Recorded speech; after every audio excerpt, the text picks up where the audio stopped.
Today I'm going to rebuild a classic Exoforce robot that I bought in 2007. Exoforce is a theme of LEGO that ran from 2006 to 2008. The basic premise of this theme is that there's a mountain split in half, with droids versus humans fighting over who will own the mountain. And LEGO created a ton of really epic robots and machines for this theme. Now these sets were really cool, but the problem is they came out 15 years ago. LEGO has come a long ways since 2006. And this point was brought up to me by my friend Takeshi.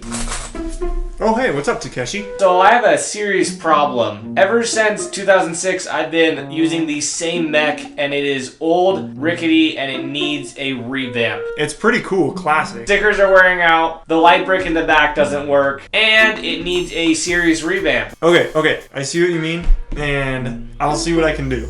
When I was 5 years old and got this set, it was incredible. But we're gonna see what we can do to recreate this set from the ground up. I started off with the windscreen for this mech. I got this really cool piece that looks like it's straight off of a street sweeper. On the original Grand Titan, the body slopes out from the hips to the shoulders. To recreate that, I used these hinge pieces to angle the walls out. I used some curved pieces on the back of the body to give it a nice finished shape. And then I put a smokestack and a wrench that Takeshi can use to make any repairs he needs to. For the arm sockets, I used wheel wells to give it a very nice curved shape. I wanted to reuse as many of the iconic pieces as I could. And with a bunch of angles, I finished off the surface plating of the front of this mech.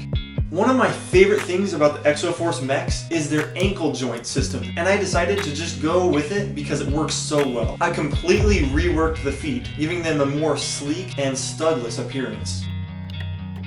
Moving up, I built the calf section of the leg, reusing the original shin armor. For the knee joint, I used small clip joints. Two of them is a pretty strong combination. And then the hips are on a 2x2 socket joint. I was even able to design this so that it can swivel at the hips, which is a really cool feature for posability. For the cannon arm, I wanted to take the basic idea, but just make it even better. So I reused the original 6-hole cylinder, which is actually a wheel piece, and I added on an angled clip. You'll notice that I used quite a few of these panels from the Firestone mech to recreate the armor pieces that this machine has. The elbow joint is a really great system, allowing for a lot of maneuverability in this arm. And now for my favorite part of this mock, the giant pincher hand. In the original set, this thing was so cool. I had to take it to the next level. I wanted to see if there was some way I could put in a function where the pinchers would open and close. I attached the pinchers loosely, then I put an axle piece through the middle with a rubber band wrapping around them, so that when you push the axle, it opens and closes the pinchers. It's such a cool function and I love how it turned out. Since this arm is so beefy, my elbow joint is a different technique. Two more iconic pieces from their original set are the massive shoulder wings. I reused the original pieces, but I put them on clip joints so that they're actually now adjustable and can move up and down. I added on the green torpedoes on the top, and this thing is looking absolutely fierce. So, before we go into the comparison part of this video, I have a really cool opportunity for those of you who want to rebuild this mod out of your own bricks. So I've partnered with my brother Landon from his Brick Legends channel, and the PDF instructions for this mod will be available on his store at brick-legends.com or in the link in the description below. Let's get Takeshi and show him his brand new Grand Titan compared to the original. In the original, the thigh segment of the leg was 2 pieces. In my recreation, I used 25 pieces. And that's true for the whole mech.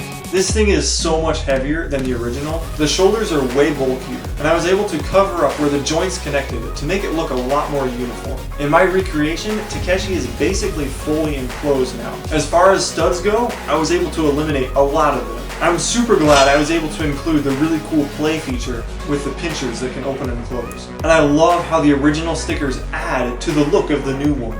And overall, I think that this just looks stunning as a display piece. It's cool, but where's the light brick? Be quiet. Light up at all. But at the end of the day, 5-year-old me probably would have enjoyed the original one even more than this one.